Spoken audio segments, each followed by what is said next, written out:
નમસ્કાર વિદ્યાર્થી મિત્રો, હું અભિષેક વાઘેલા આપ સર્વે મિત્રોનું જય કિરણના ડિજિટલ પ્લેટફોર્મ પર હાર્દિક સ્વાગત કરું છું. મિત્રો, જેની આતુરતાથી આપણે રાહ જોતા હતા એટલે કે ગૌણ સેવા પસંદગી મંડળ દ્વારા સીસીઈ નો નવો સિલેબસ જાહેર થઈ ચુક્યો છે. તો તેની વિસ્તૃત ચર્ચા કરવા માટે આપણે જય કેરિયર એકેડમીના ડાયરેક્ટર પારસભાઈ સંઘવીને બોલાવીએ. આવો પારસભાઈ, આ કઈક નવો સિલેબસ આવ્યો ના શું છે, કઈક માહિતી તો આપણો આપણા વિદ્યાર્થી મિત્રોને. અભિષેકભાઈ, આપણે જયારે પહેલો વિડીયો બનાવ્યો, હા બરાબર, જયારે જાહેરાત બહાર પડી, હા બરોબર છે, ત્યારે ઘણા બધા વિદ્યાર્થી મિત્રોને પ્રશ્ન હતો કે ભાઈ પ્રિલિમ પરીક્ષા ના ક્યાં ક્યાં માર્ક પૂછાવાના છે, કેટલા માર્ક નું પેપર છે, એ બધી માહિતી તો હતી, પણ એનો સિલેબસ શું, એટલે કે ભાઈ 40 માર્ક ની અંદર રીઝનિંગ પૂછવાના છે, 30 માર્ક ની અંદર મેથ્સ પૂછવાના છે, બરાબર, 15 માર્ક ની અંદર ગુજરાતી, 15 માર્ક ની અંદર અંગ્રેજી.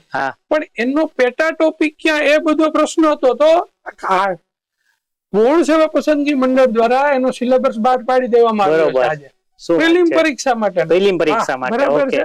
તો એના વિશે આજે આપણે થોડીક ચર્ચા કરશું અને એમને વાત કરશું કે આ પરીક્ષાની હવેની પેટર્ન કેવી છે અને આ પરિપત્ર વિશે પણ સમજાવી દેજો વિદ્યાર્થી મિત્રોને. અત્યારે ગુજરાત ગૌણ સેવા પસંદ અને સાહેબ બીજો પણ એક પ્રશ્ન હતો આની અંદર, બરોબર, કે ભાઈ પરીક્ષા ક્યારે લેવી. હા, એ બહુ મહત્વનો મુદ્દો હતો વિદ્યાર્થી મિત્રો માટે. તો સાહેબ આની પરીક્ષા માર્ચ અને એપ્રિલ, બરાબર છે?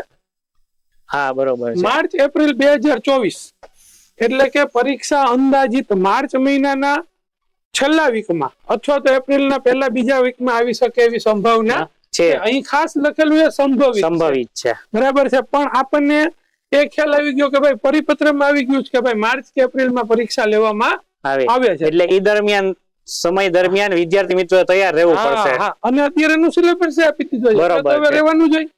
બરાબર છે. અને સાહેબ બીજી વાત તમને કહી દઉં કે વિદ્યાર્થી મિત્રો, આ જે ગૌણ સેવા પસંદગી મંડળની ભરતી છે ને, એ ખૂબ જ મહત્વની છે, બરાબર છે.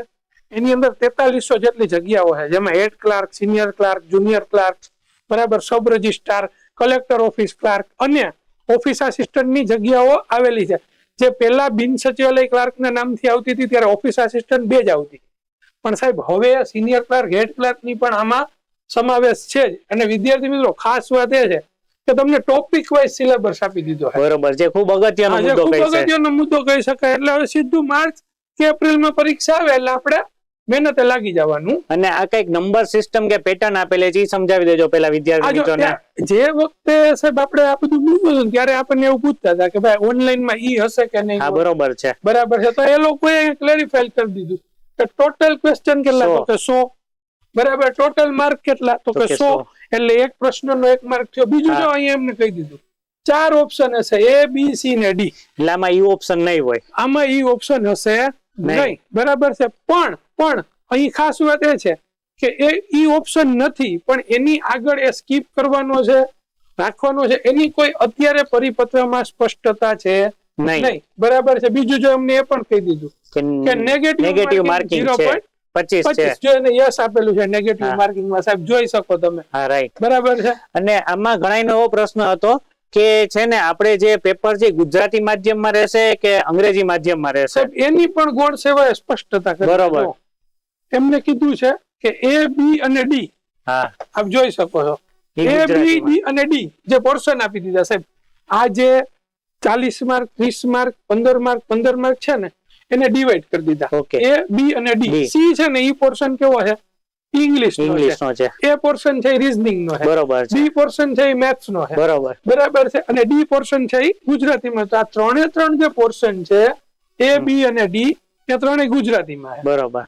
અને C પોર્શન છે ઇંગ્લિશમાં છે. એટલે કે પરીક્ષા ગુજરાતી મીડિયમમાં જ લેવા છે, પણ ઇંગ્લિશ તો આપ સમજી જ શકો કે એ પેપર તો ઇંગ્લિશમાં જ રહેવાનું હોય. સાચી વાત છે, બરાબર છે. એટલે આનું આયોજન આ મુજબ છે. તો આપણે એને વિશે ડિટેલ ચર્ચા જોઈ લઈએ. આ પાર્ટ એ આપેલો છે આપણને, જેમાં રીઝનિંગ ખૂબ મહત્વનો ટોપિક, જેના માર્ક છે 40. તો એમાં જે મુદ્દા આપેલા છે એના વિશે પારસભાઈ થોડી માહિતી આપી દેજો. એની અંદર આપ જોઈ શકો છો કે 7 મુદ્દાઓ આપેલા છે. હા બરોબર છે. એટલે કે પ્રોબ્લેમ ઇન એજીસ, એટલે કે ઉંમર સંબંધિત દાખલા. ઉંમર સંબંધિત દાખલા એટલે કે સુરેખ સમીકરણ. બરાબર છે. એ ખૂબ જ અગત્યનો મુદ્દો કહી શકાય. જોઈ શકો છો 40 માર્ક, 40 ક્વેશ્ચન અને ગુજરાતી લેંગ્વેજ ગુજરાતી. હા બરાબર છે. પછી બીજા મુદ્દાની અંદર સાહેબ વેન ડાયાગ્રામ. આપણે વેન ડાયાગ્રામ તમને ખ્યાલ હોય પારસભાઈ, તો આવી રીતે કઈક હોય છે કે ઘણા શિક્ષકો વિદ્યાર્થી છે, ઘણા વિદ્યાર્થી આ રીતના છે, આમાં એ અને બી આપેલું હોય, આ કઈક બનાવવાનું હોય તો આ જ મુદ્દો છે ને વેન ડાયાગ્રામ. હા, વેન ડાયાગ્રામ એ સાહેબ સ્પેશિયલી આજે હવે પરીક્ષા ઓનલાઈન લેવાની છે મિત્રો, એટલે કે આવા વેન ડાયાગ્રામ ના પ્રશ્નો વધુમાં વધુ પૂછાશે. બરાબર છે. પછી તમે જોઈ શકો છો સાહેબ વિઝ્યુઅલ રીઝનિંગ, જે એક મહત્વનો ટોપિક પણ કહી શકાય, જે સાહેબ બેંક અને સ્ટાફ સિલેક્શન ની પરીક્ષાઓમાં રેલવેમાં તો ખૂબ જ પૂછાય છે. બરોબર, હવે આમાં પણ પૂછાશે. હવે આપણી ગુજરાત સરકારની પરીક્ષાઓમાં પણ આનો ગુણભાર વધારે આવશે. બરોબર. અને સાહેબ આ વિઝ્યુઅલ રીઝનિંગ ની સાથે સાથે તમારે વોટર ઇમેજ, મિરર ઇમેજ થઈ શકે કે આ ચિત્રને જોતા વોટર ઇમેજમાં કેવું દેખાય, પછી મિરર ઇમેજમાં કેવું દેખાય છે, પછી એક પેટર્ન આપેલી હોય કે આવી રીતે પેટર્ન ફોલો કરે છે, હવે ઓપ્શન કયો આવશે. બરોબર, આકૃતિ મુજબ નેક્સ્ટ આકૃતિ કઈ આવશે. બરોબર. એ રીતનું ટૂંકમાં તમારે મિત્રો માત્ર જોવાનું છે, વિઝ્યુઅલાઇઝ કરી અને એનો આન્સર લેવાનો છે. જે પેલા એસએસસી માં પૂછાતું અને બેંકમાં પૂછાતું, હવે એ મુદ્દો આમાં પણ આવી ગયો. એ જ મુજબ તમારે આગળ વધવાનું થશે. બરાબર. અને આ બ્લડ રિલેશન જે પેલા હતું ને અત્યારે પણ છે, લોહીના સંબંધો, એ તો ખૂબ જ મહત્વનો મુદ્દો છે. સાથે સાથે સાહેબ અહીં ઉપયોગ કરાવે એરિથમેટિક રીઝનિંગ. એટલે મને લાગે છે ત્યાં સુધી આમાં એરિથમેટિક એટલે કે ગણિતનો ભાગ છે અને રીઝનિંગ નો પણ ભાગ છે. એટલે આલા જે ક્વેશ્ચનો પૂછાય છે કે પ્લસ ની જગ્યાએ માઇનસ ની, જેમ કે આવી રીતે 5 ને 3 8 હોય તો 5 ને 3 હોય તો હું રીતસર નો જવાબ આપી શકું, પણ એવું કહી દે કે પ્લસ ની બદલે માઇનસ ત્યાં લગાડી દો. બરાબર. એ તે ટાઈપ નું જે છે ને એરિથમેટિક રીઝનિંગ નો ભાગ છે. દ્વારા જે કઈ પણ પ્રશ્ન આવશે ને એરિથમેટિક રીઝનિંગ માં પૂછાઈ શકે છે. બરાબર છે. અને સાહેબ જો અહીંયા ડેટા ઇન્ટરપ્રિટેશન, બરાબર, ડેટા ઇન્ટરપ્રિટેશન પણ આમાં આવી ગયું સાહેબ. હાલ હમણાં ફોરેસ્ટ ની જે ભરતી લેવાની છે એમાં પણ આ મુદ્દાનો સમાવેશ. તો હવે આ મુદ્દા ઉપર વિદ્યાર્થી મિત્રોને ખાસ ધ્યાન રાખવું પડશે. અને સાહેબ આપણે જયારે પહેલો વિડીયો ઉતાર્યો હતો ને ત્યારે એવું કીધું હતું કે 40 માર્ક નું રીઝનિંગ હશે, 30 માર્ક નું મેથ, પણ આપણે એવું કહી શકીએ કે 40 નું મેથ થાય, 30 નું રીઝનિંગ થાય, કારણ કે આ ચાર્ટ આધારિત, ગ્રાફ આધારિત ને ટેબલ આધારિત. કેમ કે આ મુદ્દો જોવા જાય તો થોડો ઘણો ગણિત નો પણ કહેવાય, જે ટૂંકમાં તમને એક ચાર્ટ દોરેલો આવશે અને એમાંથી તમને પર્સન્ટેજ આધારિત, બરાબર છે, એ પ્રશ્ન પૂછાય છે. કોઈ પણ એમાંથી પ્રશ્ન પૂછાઈ શકે, કોઈ પણ પ્રશ્ન પૂછાઈ શકે. બરાબર છે. અને ડેટા સફિશિયન્સી જે પણ એક પાછો નવો મુદ્દો આવ્યો સાહેબ, એ કેવો છે કે ભાઈ 2 સેન્ટેન્સ આપે છે, સેન્ટેન્સ માટે તો હવેના વિદ્યાર્થીઓ તૈયાર જ છે. સાચી વાત બરાબર છે.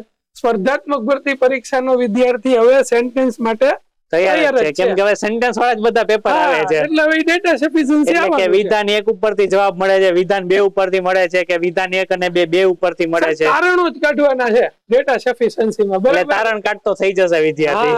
એટલે સાહેબ આ રીઝનિંગ નો મુદ્દો આ ખૂબ જ મહત્વનો અને ખૂબ જ સરળ છે. અને પાછા 40 માર્ક અપાવશે સાહેબ. માત્ર આને પ્રોપર તૈયારી કરો એટલે આરામથી તમે પરીક્ષાની અંદર સિલેક્શન ના ચાન્સ તમારા કેવા થઈ જાય, વધી શકે. બરાબર. હવે સાથે સાથે ગણિત નો પણ ડિસ્કસ કરી લઈએ. જે 30 માર્ક નો પોર્શન છે ને પાર્ટ બી માં આવે છે સાહેબ, એની અંદર સૌથી પહેલા નંબર સિસ્ટમ. બરાબર છે. અને બીજો મુદ્દો લખ્યો છે સિમ્પ્લિફિકેશન.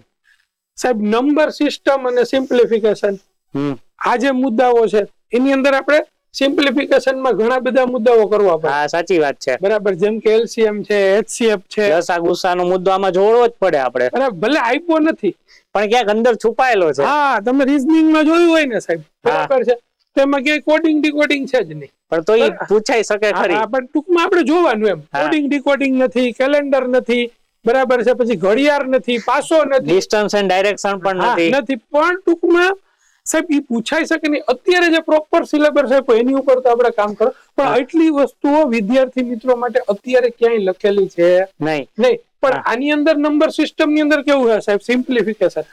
બરાબર. પણ એ આગળના ચેપ્ટર તો તમારે લસા ગુસા છે, દશાંશ છે, અપૂર્ણાંક છે, આ બધા મુદ્દાઓ તો તમારે કરવા જ પડશે. બરોબર છે. બરાબર સાહેબ. પછી આ એરિથમેટિક અને જીઓમેટ્રિક પ્રોગ્રેશન આપેલું છે, આ કયો મુદ્દો સાહેબ? એની અંદર આપણે ગુણોત્તર શ્રેણી. બરોબર. સમાંતર શ્રેણી, ગુણોત્તર શ્રેણી, આ બધો મુદ્દો બરાબર તમારે કરવો પડે. પછી એવરેજ આપેલું છે, એવરેજ છે, પર્સન્ટેજ છે, પ્રોફિટ એન્ડ લોસ છે, પછી રેશિયો છે, બરાબર, પાર્ટનરશિપ છે, ટાઈમ એન્ડ વર્ક છે, ટાઈમ સ્પીડ ડિસ્ટન્સ છે, work veggies and chain rule. આ બધા વિશે થોડી માહિતી આપી દો. આની અંદર કેવું છે, ટાઈમ એન્ડ વર્ક છે, ટાઈમ એન્ડ ડિસ્ટન્સ છે, આ બધાની અંદર ટ્રેન ના દાખલા છે, હોડીના દાખલા છે. બરોબર છે. બરાબર. આ બધા દાખલાઓ આની અંદર પૂછાઈ શકે તેમ છે. આમાં ચેન રૂલ છે, તેમાં ઓલા દાખલા પણ આપણે આવી શકે એમડીએચ સિસ્ટમ કે છે ને 5 માણસો 5 દિવસમાં આટલું કામ કરે છે તો 10 માણસો 10 દિવસમાં કેટલું કામ કરે. સાકળનો નિયમ જીપીએસસી માં તો પૂછાતો જ. બરાબર છે. અને વેજીસ એટલે કે એને આટલું વેતન ચૂકવાય છે, આટલા માણસોને કેટલું વેતન ચૂકવાશે. સિમ્પલ છે બધું, બરાબર છે, પણ પ્રોપર તૈયારી કરે એને વાંધો નહીં આવે. નહીં, બરાબર. અને બધા મુદ્દા અગત્યના છે પાછા. બધા મુદ્દા એકો એક એમને આપી જ દીધા જ છે, એ મુજબ જ જવાનું છે. બરોબર છે પારસભાઈ. આપણે નેક્સ્ટ જોઈએ ઇંગ્લિશ. સાહેબ આ બી વર્ષ અને આ કઈક શું આવ્યું છે કહી દો પેલા આપણા વિદ્યાર્થી મિત્રોને. જય કેરિયર ઓનલાઈન ટૂંક જ સમયમાં સીસી ની પ્રિલિમ્સ ની બેન્ચ લોન્ચ કરી રહી છે, જેની અંદર આજે નવો સિલેબસ આવ્યો, ઇંગ્લિશ, ગુજરાતી, મેથ્સ અને રીઝનિંગ. એ તમને ટૂંક જ સમયમાં જય કેરિયર ઓનલાઈન ની એપ્લિકેશન ઉપર મળી જશે. બરાબર છે. અને હાલના તબક્કે રોજ એમાં એક પેપર મળે છે. બરાબર છે. આજે જ અમારી એપ્લિકેશન ડાઉનલોડ કરો પ્લે સ્ટોર ઉપર જઈને, રોજનું એક પેપર મળે છે. રોજ ન્યૂઝપેપરના કટિંગ માટેની આપને પીડીએફ પણ એમાંથી મળે છે.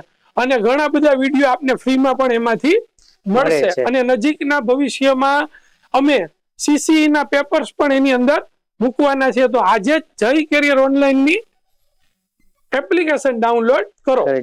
અને આ બહુ ખૂબ સરસ માહિતી આપી હતી. જેને ખ્યાલ નથી કેમ તૈયારી કરવી હતી, આ વિડીયો કોર્સ ની મદદથી ખૂબ જ સારી રીતે તૈયારી કરી શકશે. આની અંદર આપણે ટુ ધ પોઈન્ટ વિડીયો મૂકવાના બરોબર છે. બરાબર છે. આપણે નેક્સ્ટ વધીએ આગળ. હવે ઇંગ્લિશ છે, એ ખૂબ અગત્યનો મુદ્દો કહેવાય. હા સાહેબ, જો ઇંગ્લિશ ની અંદર ટેન્સીસ છે, બરોબર, એક્ટિવ પેસિવ છે, એક્ટિવ પેસિવ ઇનડાયરેક્ટ છે, આર્ટિકલ છે, નાઉન, પ્રોનાઉન, વર્બ, બરાબર, પ્રેપોઝિશન, ફ્રેઝલ વર્બ, બરાબર, transformation sentence, one word substitution, synonyms, antonyms એટલે કે સમાનાર્થી, વિરુદ્ધાર્થી, પછી કમ્પ્રિહેન્શન, જે પાછો નવો મુદ્દો આવ્યો આ વખતે. એ હમણાંની પરીક્ષાઓમાં પૂછાય જ છે. હમણાં છેલ્લે સિવિલ ની પરીક્ષાઓ આવી, બરાબર, એમાં પણ આ ખાસ મુદ્દો લખેલો છે. માની લ્યો કે આમાં કંજક્શન નથી લખેલું, પણ આપણને આવડવું જોશે. અહીંયા કોમ્પ્રિહેન્શન માં આપણને ઉપયોગી થશે. એટલે કે એક ફકરો આપ્યો હોય એની ઉપરથી ક્વેશ્ચન કરવાના હોય, એ જ કોમ્પ્રિહેન્શન નો પાર્ટ કહી શકાય. એ જ પાર્ટ કહી શકાય. બરાબર છે. અને જમ્બલ વર્ડ એટલે કે આડાવડા સેન્ટેન્સ આપેલો એને અરેન્જ કરવાના હોય, એ જ ટાઈપ નું થયું. અને સાહેબ આ જો ઇંગ્લિશ અને ગુજરાતી, બરોબર, ટ્રાન્સલેટ ટુ ઇંગ્લિશ અને ગુજરાતી એટલે કે ઇંગ્લિશ સેન્ટેન્સ આપેલો હોય છે એમાંથી ગુજરાતીમાં કન્વર્ટ કરવાનો. બરોબર છે. જે પાછો એક મુદ્દો માર્ક કેટલા? 15. બરાબર છે. એટલે અતિ મહત્વના માર્ક રહેશે. બધા પણ અત્યારે ચારે વિષય ઉપર આપણે પ્રોપર તૈયારી કરવી પડશે. બરાબર છે. વધીએ પારસભાઈ બીજા મુદ્દા તરફ. હવે ગુજરાતી નું આપણે છે એના વિશે પણ ચર્ચા કરી દો સાહેબ. ગુજરાતી ની અંદર રૂઢિપ્રયોગ, બરાબર છે, કહેવતો, બરાબર છે, સમાનાર્થી, વિરુદ્ધાર્થી, શબ્દ સમૂહ, બરાબર. આ બધા ટોપિક તો સાહેબ બધી પરીક્ષામાં ખૂબ જ ઉપયોગી હોય જ છે. બરાબર છે. સાથે સાથે જો સાહેબ સમાસય છે, સંધિ છે, જોડણી છે, લેખન શુદ્ધિ છે. તો લેખન શુદ્ધિમાં ઘણા બધા ટોપિક આવે. પછી સાહેબ અત્યારે જો આ બધા નવા ટ્રેન્ડ મુજબ ગદ્ય સમીક્ષા, અર્થગ્રહણ કે એક ફકરો આપ્યો એમાંથી પ્રશ્ન પૂછાય, એવી રીતે ઇંગ્લિશમાં હતું સાહેબ, એવી રીતે ગુજરાતીમાં ગદ્ય, અને ઓલામાં અંગ્રેજીમાંથી ગુજરાતીમાં હતું, આમાં ગુજરાતીમાંથી અંગ્રેજી ભાષાંતર છે. અને આમાં અલંકાર ને છંદના મુદ્દા નથી પારસ. હા સાહેબ, આમાં અલંકાર કે છંદ છે, એવા શબ્દકોશ છે, એવા કોઈ મુદ્દાઓનો આમાં અત્યારે ઉલ્લેખ કરવામાં નથી. તો પહેલા આની ઉપર ફોકસ કરવાનું રે વિદ્યાર્થી મિત્રોને. ઇંગ્લિશ, મેથ, બરાબર છે, રીઝનિંગ અને ગુજરાતી, બરાબર છે. આ ચાર ટોપિક જ આપી દીધા છે. બરાબર, એટલે એ ટોપિક મુજબ જ હાલવાનું વિદ્યાર્થી મિત્રોને. ટોપિક મુજબ જ હાલે એટલે પ્રિલિમ્સ પરીક્ષામાં એ સારું પરફોર્મન્સ આપી શકે. અને સાહેબ માર્ચ એન્ડ અને એપ્રિલ પેલો એટલે ઘણો બધો સમય છે સાહેબ. હજી તો કહી શકાય ઘણો સમય છે, પણ વિદ્યાર્થીને આજથી લાગી જવું. અને ઘણા હજી ફોર્મ નહીં ભરેલા હોય તો પેલા એના વિશે તમે કહી દો. 31 તારીખ છેલ્લી છે, બરાબર છે. જે નોટિફિકેશન બહાર પાડવામાં આવ્યું ને એમાં પણ એવો ઉલ્લેખ છે કે આની 31 તારીખ છેલ્લી છે. એટલે 31 તારીખ પેલા સાહેબ આનું ફોર્મ ભરી દેજો. બરાબર. એટલે ચારેય વિષયનો આજે નવો પરિપત્ર આવ્યો તેના વિશેની આ ખાસ વાત છે. અને સાથે સાથે અમારી જય કેરિયર ઓનલાઈન ની યુટ્યુબ ચેનલ પર પણ જોડાયેલા રહો. બરાબર છે. અમારી એપ્લિકેશનમાં પણ આપ જોડાયેલા રહો. અને કોઈને કોઈ પણ પ્રકારનું માર્ગદર્શન જોતું હોય તો અમારી એકેડમીનો પણ આપ સંપર્ક કરી શકો છો. Thank you very much.